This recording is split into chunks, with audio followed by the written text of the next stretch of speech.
Welcome to the Explainer. Today, we're taking a slightly different approach to mastering a classic computer science problem. Instead of me just handing you an algorithm to memorize, we're going to build it completely from the ground up. We're looking at finding the maximum depth of a binary tree, but we're going to take a Socratic journey to derive the solution together. We want to make absolutely sure you truly understand the mechanics behind the math. Okay, so I want to put you in the hot seat for a second.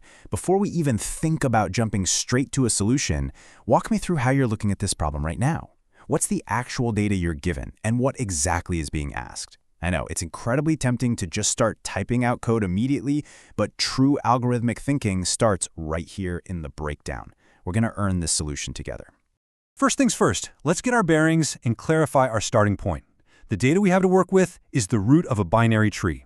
And the specific metric we need to measure, that's the maximum depth. It's simply defined as the longest path length from the root of the tree all the way down to the absolute farthest leaf node. Now, if you've played around with trees before, a certain equation probably just popped right into your head. It usually looks a little something like this. Max depth equals 1 plus the maximum of the left child's max depth and the right child's max depth, and hey, it's mathematically sound. If you think about traversing branches, it just intuitively makes sense. And honestly, that formula is completely correct. But hold on a second, let's not move on just yet. I want you to ask yourself, did you actually derive that formula just now? Or did it just kind of magically appear in your mind from rote memorization? Because today is all about true algorithmic understanding. We aren't just trying to have a photographic memory of a computer science textbook. So to test if we genuinely understand the logic behind that formula, we need to push our critical thinking a bit further. What happens when the root is none?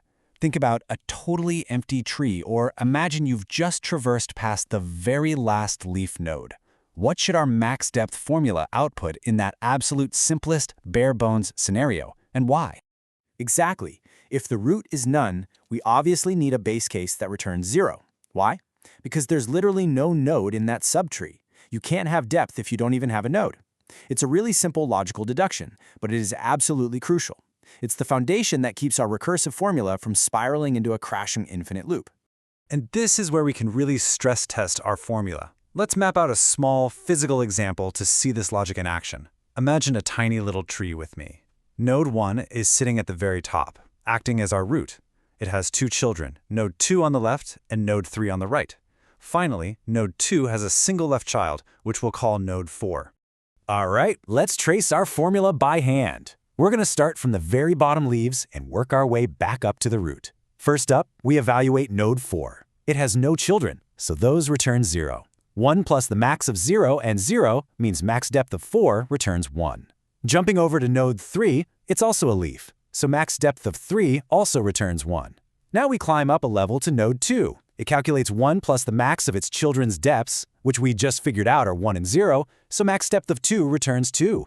Finally, we reach the top at node 1. It compares its left subtree depth of 2 and its right subtree depth of 1. 1 plus the max of those two options is simply 1 plus 2. Which confidently gives us 3. Every single value checks out perfectly. Our formula reliably produces the final correct depth for our little concrete tree. We didn't just cross our fingers and hope the algorithm works behind the scenes. We took the time to trace the logic manually to prove it. And honestly, right here is the major aha moment of our explainer today. Did you notice what you just did during that manual trace? You resolved the deepest, lowest calls first, all the way down at the leaves, and you let those answers dynamically flow back upward to the root. This upward flow is what I like to call the core rhythm of recursion. You just have to trust that the smaller subproblem already has its answer resolved, and all you have to do is combine it at your current step.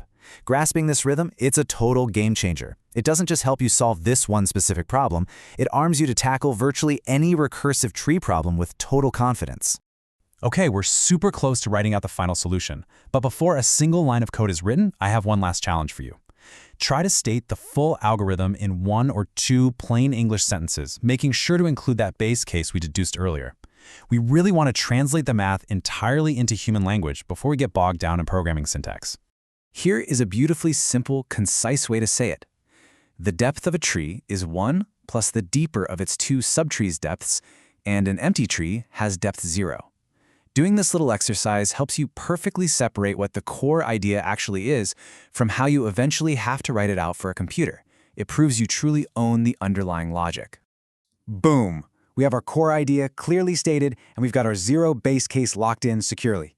It is finally time to implement the solution.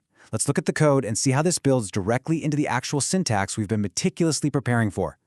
Look at how brilliantly all our hard work comes together here. Our Python solution maps flawlessly to our plain English translation. First, if not root, return 0. Right there is our empty tree base case. Then, max step equals 1 plus max of self-max step root.left, self-max step root.right. That's exactly our 1 plus the deeper of the two subtrees logic. Finally, we just return the result. Line by line, the syntax is literally just a reflection of the Socratic dialogue we just had. Which brings us to a crucial final question for you to ponder. How can you apply this plain English first, code second, Socratic method to your next big programming challenge? By forcing yourself to clearly define the data, find the logical base case, trace a physical example, and explain it all in plain language, you aren't just memorizing syntax, you're mastering algorithmic thinking. Take this strategy, make it your own, and absolutely crush whatever problem you tackle next.